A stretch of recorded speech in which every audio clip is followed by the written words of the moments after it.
Thomas n'était pas là, et quand les autres lui disent « Nous avons vu le Seigneur », il répond « Si je ne vois pas les marques des clous, si je ne mets pas ma main dans son côté, je ne croirai pas. » Non pas « je doute », mais « je ne croirai absolument pas ».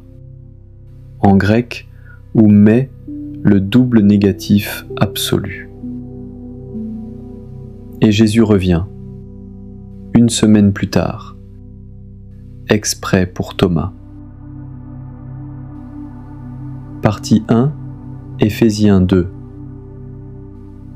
Paul dit aux chrétiens d'Éphèse, en majorité d'anciens païens, « Vous étiez étrangers et vous voilà co-citoyens, sympolitai, citoyens du même pays, membres de la maison de Dieu.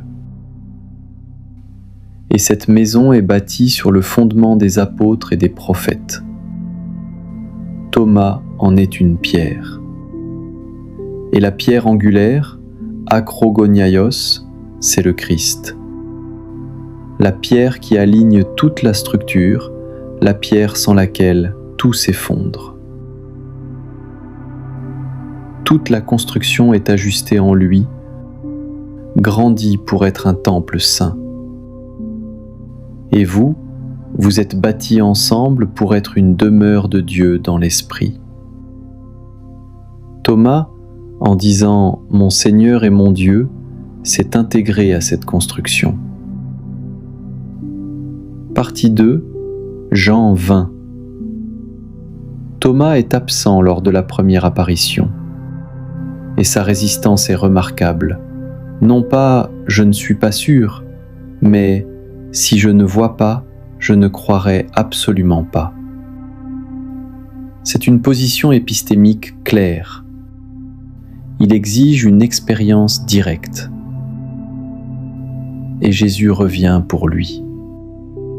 Pas pour les autres. Ils ont déjà cru. Pour Thomas seul.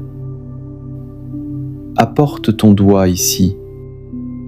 Vois mes mains. Apporte ta main. Mets-la dans mon côté. Et ne sois plus incrédule, apistos, mais croyant, pistos. Thomas ne touche pas, il voit et cela suffit. Et il prononce les mots les plus hauts du 4e évangile. O Kyrios mou, kai o Théos mou, mon Seigneur et mon Dieu. Kyrios, le nom divin de Yahweh dans la Septante, Théos, Dieu.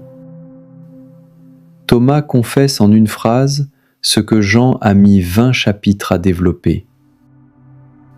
Et Jésus, heureux ceux qui, sans avoir vu, ont cru. La béatitude de tous les chrétiens depuis lors, et de Thomas lui-même, qui ira, selon la tradition, jusqu'en Inde pour témoigner de ce qu'il a vu. Grégoire le Grand sur Thomas, son doute a servi notre foi. Sa résistance rend la résurrection incontestablement vérifiée. Clôture.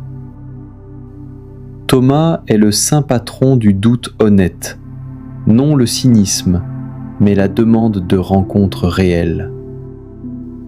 Et Jésus revient pour lui. Il adapte sa pédagogie à cette âme particulière. La question, est-ce que je permets à mon doute d'être honnête devant Dieu, ou est-ce que je le cache sous une piété de surface ?